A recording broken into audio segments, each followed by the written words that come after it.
Jaya Radha Madhava Punya Bihari.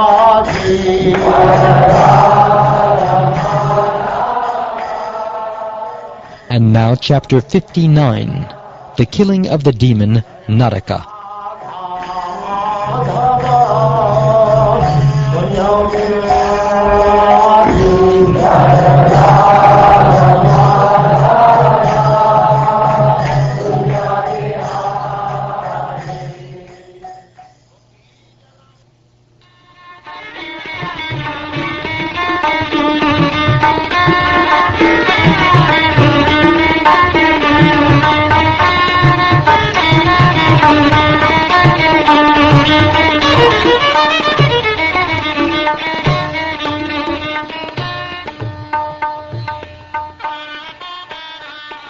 King Pariksit said, "How was Bhaumasura, who kidnapped so many women, killed by the Supreme Lord?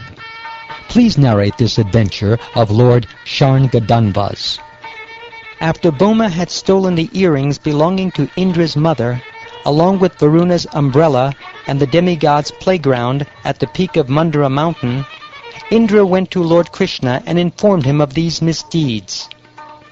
The Lord, taking his wife Satyabhama with him, then rode on Garuda to Pragjyotishapur, which was surrounded on all sides by fortifications consisting of hills, unmanned weapons, water, fire and wind, and by obstructions of Mura Pasha, or dangerous wire. With his club the Lord broke through the rock fortifications. With his arrows the weapon fortifications. With his disc the fire, water, and wind fortifications. And with his sword the Mura Pasha cables. With the sound of his conch shell, Lord Gadadhara then shattered the magic seals of the fortress, along with the hearts of its brave defenders, and with his heavy club he demolished the surrounding earthen ramparts. The five-headed demon Mura, who slept at the bottom of the city's moat, awoke and rose up out of the water when he heard the vibration of Lord Krishna's Panchajanya conch shell, a sound as terrifying as the thunder at the end of the cosmic age. Shining with the blinding, terrible effulgence of the sun's fire at the end of a millennium, Mura seemed to be swallowing up the three worlds with his 5 mouths. He lifted up his trident and fell upon Garuda, the son of Tarksha, like an attacking snake. Mura whirled his trident and then hurled it fiercely at Garuda, roaring from all 5 mouths. The sound filled the earth and sky, all directions, and the limits of outer space, until it reverberated against the very shell of the universe.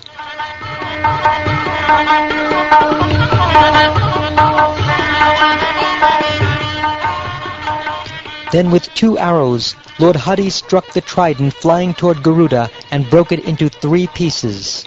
Next, the Lord hit Mura's faces with several arrows, and the demon angrily hurled his club at the Lord. As Mura's club sped toward him on the battlefield, Lord Gadagraja intercepted it with his own and broke it into thousands of pieces. Mura then raised his arms high and rushed at the unconquerable Lord, who easily sliced off his heads with his disc weapon.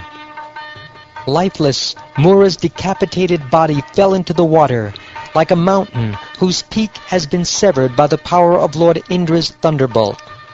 The demon's 7 sons, enraged by their father's death, prepared to retaliate. Ordered by Bhaumasura, Mura's 7 sons, Tamara, Antariksha, Shravana, Vibhavasu, Vasu, Nabhaspan, and Aruna, followed their general, Pita, onto the battlefield, bearing their weapons. These fierce warriors furiously attacked invincible Lord Krishna with arrows, swords, clubs, spears, lances, and tridents. But the Supreme Lord, with unfailing prowess, cut this mountain of weapons into tiny pieces with his arrows. The Lord severed the heads, thighs, arms, legs, and armor of these opponents, led by Pita, and sent them all to the abode of Yamaraj. Narakasura, the son of the earth, could not contain his fury when he saw the fate of his military leaders. Thus he went out of the citadel with elephants born from the milk ocean, who were exuding madda from their foreheads out of excitement. Lord Krishna and his wife, mounted upon Garuda, looked like a cloud with lightning sitting above the sun. Seeing the Lord, Bhoma released his Shatagni weapon at him, whereupon all of Bhauma's soldiers simultaneously attacked with their weapons. At that moment, Lord Gadagarja shot his sharp arrows at Bhaumasura's army. These arrows, displaying variegated feathers, soon reduced that army to a mass of bodies with severed arms, thighs, and necks. The Lord similarly killed the opposing horses and elephants. Lord Hari then struck down all the missiles and weapons the enemy soldiers threw at him, O hero of the Kurus, destroying each and every one with 3 sharp arrows.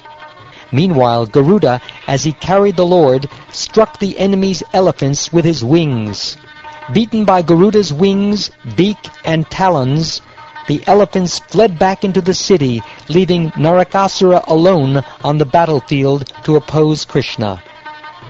Seeing his army driven back and tormented by Garuda, Bhoma attacked him with his spear, which had once defeated Lord Indra's thunderbolt. But though struck by that mighty weapon, Garuda was not shaken. Indeed, he was like an elephant hit with a flower garland.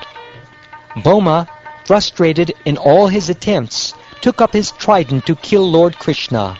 But even before he could release it, the Lord cut off his head with his razor-sharp chakra as the demon sat atop his elephant. Fallen on the ground, Bhaumasura's head shone brilliantly, decorated as it was with earrings and an attractive helmet. As cries of "Alas, alas, and well done" arose, the sages and principal demigods worshipped Lord Mukunda by showering him with flower garlands. The goddess of the earth then approached Lord Krishna and presented him with Aditi's earrings, which were made of glowing gold inlaid with shining jewels. She also gave him a Vaijayanti flower garland, Varuna's umbrella, and the peak of Mandara mountain. O king, after bowing down to him and then standing with joined palms, the goddess, her mind filled with devotion, began to praise the Lord of the universe, whom the best of demigods worship. Goddess Bhumi said, "Obeisances unto you, O Lord of the chief demigods, O holder of the conch shell, disc, and club, O supreme soul within the heart, you assume your various forms to fulfill your devotees' desires. Obeisances unto you.